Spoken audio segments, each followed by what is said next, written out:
Okay, so this Hall effect sensor here is claimed to not operate properly when it gets hot. Go ahead and give me the...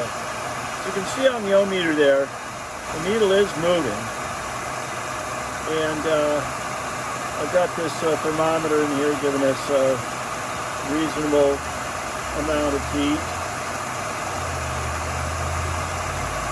I don't want to melt the thing. I think we'll maybe take it up to 250, which would be maximum. We'll let it soak in a little bit too, because we're just measuring hot air around it. But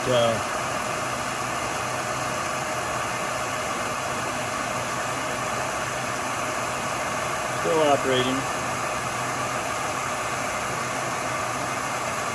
This is pretty darn hot air. It'll soak into the metal plate. As a matter of fact, Hot. you can feel the plate is hot, right? Yeah, plate's plenty hot. And it's still working? And it's So still far, working. let's give it a few. Yeah, that You plate's hotter than you're going to put your hand on.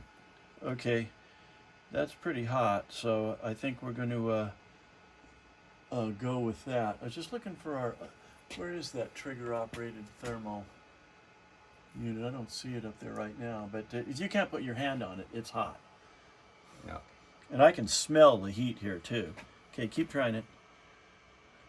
You'll be on the boiling point of water, so It's over 212. it's over 212. It's over engine running temperature if it's got a radiator. And it's still functioning, so. Okay. And of course we're testing the one specifically that is the one of concern, as marked. Still operating just fine. Yeah, I can smell it. We're definitely pretty warm there.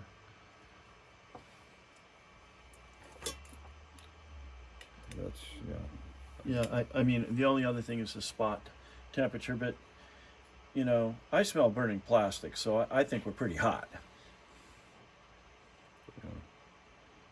it's probably as hot as it gets in an engine. I Yeah. can't touch the plate anymore still, so At all. just a second and that's it. Okay, all right. Okay, I think the test is resolved. We got it. Thank you.